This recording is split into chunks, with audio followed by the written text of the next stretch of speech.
ഇല്ല, എല്ലാരും കഴിച്ചു. വൈകുന്നേരം ആകുമ്പോ എല്ലാരും കുറച്ചല്ലേ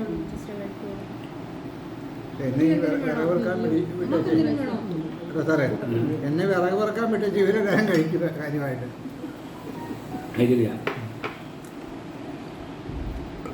ഈ സാധനം ഈ ചിക്കൻ്റെ ഒരു മെച്ചമെന്ന് വെച്ചാൽ ഇങ്ങനെ പല ഗുണങ്ങളാണ്. മറ്റേ അതിനകത്ത് ഓട്ടോമാറ്റിക് ഒന്നും നടക്കില്ല. ഇനി കുറേ ഓപ്ഷൻസ് ഇതിനകത്തുണ്ട്. ഇനി വരച്ചു കൊടുത്താൽ മതി. ആ അങ്ങനെ ഫോക്കസ് ചെയ്ത് ഇതിൻ്റെ ബ്ലൂടൂത്ത് ഓൺ ആക്കിയിട്ട് നമ്മളൊരു ഇത് വരച്ചു കൊടുക്കുക. അപ്പോൾ ബേസിയുടെ ഈ ഇവിടെ ഒരു ഒന്ന് വരയ്ക്കുക. ജെസി എങ്ങോട്ട് മാറിയാലും ഇത് ഓട്ടോമാറ്റിക്കായിട്ട് ക്യാമറ ഫോക്കസായിട്ട് പോകും.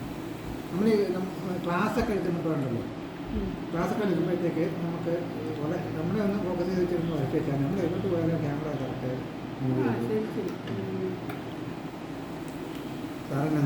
എന്നെ കാണുന്നില്ല, ജെസിൽ തന്നെ കാണുന്നു.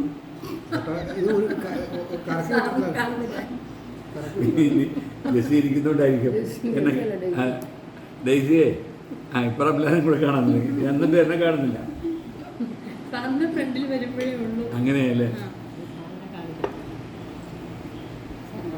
ടീച്ചറിന്റെ ഏറ്റവും മുഖത്ത് വെളിച്ചം അത് നേരത്തെ പോലെ എങ്ങനെയാ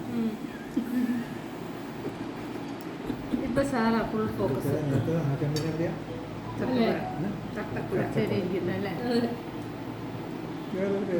വല്ല ആവശ്യം ഉണ്ടായിരുന്നു എൻ്റെ പപ്പൊക്കെ അവിടെ പോയി പെണ്ണ് കാണാൻ പോയ തടക്കുഴി എന്നാലും ചോദിക്കേ ടിക്കറ്റ് പറഞ്ഞു വിട്ടത്, ആളെ പറഞ്ഞു വിട്ടത്, അവരെ ഇറക്കണ്ടേ? പകുതി പേര് വണ്ടിയുടെ അകത്ത്. നേരടി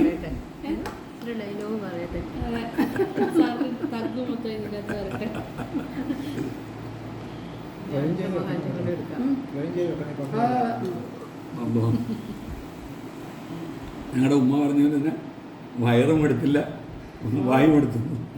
ഞങ്ങളുടെ ഉമ്മ വല്ലതും കഴിക്കുമ്പോഴേ അപ്പം നോമ്പ് തുറക്കുന്നതിന് മുമ്പ് പറയാം, എനിക്ക് ഈ ദുനിയാവിലെ എല്ലാ സാധനവും തിന്നണമെന്ന് തോന്നും, പക്ഷെ നോമ്പ് മുറിച്ച് കഴിക്കുമ്പോൾ പറ്റില്ല.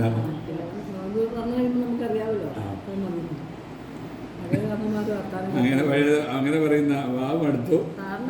ഏകദേശം നാസറേക്കാർ വർത്താനം ഒരുമാതിരി തമാശക്കാരിയാണ്. ഇവരെല്ലാം ബന്ധുക്കളല്ലേ?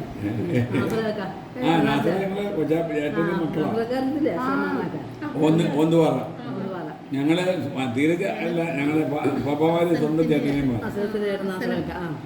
നാസറാക്ക. പിന്നെ സെയിൻതി അങ്ങേര് എല്ലാവരും മരിച്ചു പോയല്ലോ, മക്കളുണ്ട്. ഞങ്ങളെ എൻ്റെ അപ്പൂപ്പനും പുള്ളിയുടെ സ്വന്തം ചേട്ടനാണ്. അങ്ങനെയാ ഞങ്ങൾ തമിഴ്നാട് പോയി താമസിച്ചത്, ഒരു സ്ഥലം വാങ്ങിച്ചോ. ഞാനില്ല,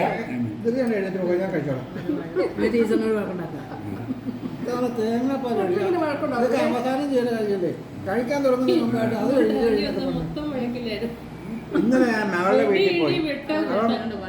മീൻ അത് ഞാൻ കഴിച്ചോണ്ടിരിക്കുകയാണ്. അത് കഴിയുമ്പോൾ പറയാം, ഒരിക്കലും അവിടെ ഇരിപ്പില്ല. ഞാൻ ഒരാൾക്ക് പഠിച്ചത് അറിയാൻ തോന്നിയതാണ്.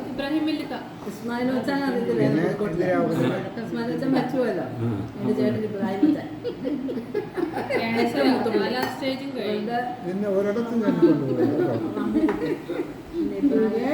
ഏറ്റവും മൂത്ത ആള് ആഹാരം കഴിക്കാതെ നോക്കുമ്പോഴത്തേക്ക് അങ്ങനെ അവിടെ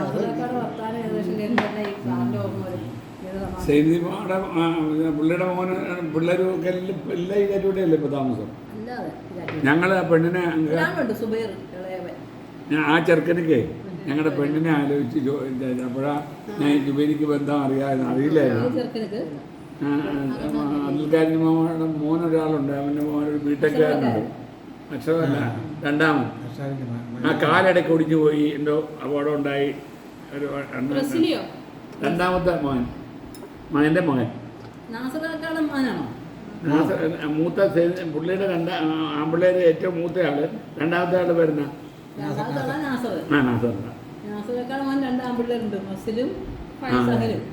വേറെ ആളെന്തോ പറഞ്ഞ ഞങ്ങളോട്. അപ്പോഴാണ് ഇവരോട് ബന്ധം പറഞ്ഞ, പുള്ളിക്കാർക്ക് ഇവരൊന്നും അറിയില്ലായിരുന്നു. ടീച്ചർ ഇവിടെ അല്ലേ തൊടുപുഴയല്ലേ കഴിച്ച് ഉമ്മയുടെ നാടാണ് കഴിഞ്ഞിട്ടൊക്കെ എഴുന്നേറ്റ് പോകാൻ നോക്കാം കാടാപുരം കേട്ടോ ഇവരെ ഉമ്മ കാടാപുരം കഴിച്ച് കഴിഞ്ഞാലൊക്കെ എഴുന്നേറ്റ് പോകാൻ നോക്കാം കാടാപുരം എന്ന് പറഞ്ഞാൽ ഏതാണെന്നോ മറ്റേ PSA അവരില്ലേ അവരെല്ലാം കഴിഞ്ഞ ദിവസം വന്നപ്പോഴത്തേക്ക് മോട്ടോ ഈ PSA പപ്പ അവരെല്ലാം ഒറ്റ കുടുംബമാണ് കാടാപുരംകാരും PSA പപ്പ പിന്നെ ആരെന്ന് വെച്ചാല് ഒരു കിണർ അവിടെ ആ നിറയാനുള്ള സാധനം ഗുരുക്കൽ നഗറിന്റെ അടുത്ത് സ്വർണ്ണക്കടയൊക്കെ ഇല്ലേ സ്റ്റീൽ കടയുടെ അടുത്ത് ഗുരുക്കൽ നഗറിന്റെ ഓപ്പോസിറ്റ് മറ്റേ തൊട്ടപ്പുറത്ത് മോദികുന്നേലിരിക്കുന്നു മോദികുന്നേലിൽ തോന്നുന്നു സ്വർണ്ണക്കടയിൽ പോട്ടോ ഇപ്പോൾ സ്വർണം മാറ്റി തോന്നുന്നു അവരെല്ലാം ഈ ചൂടാവുമല്ലേ അപ്പൊ ഫോൺ തന്നെയല്ല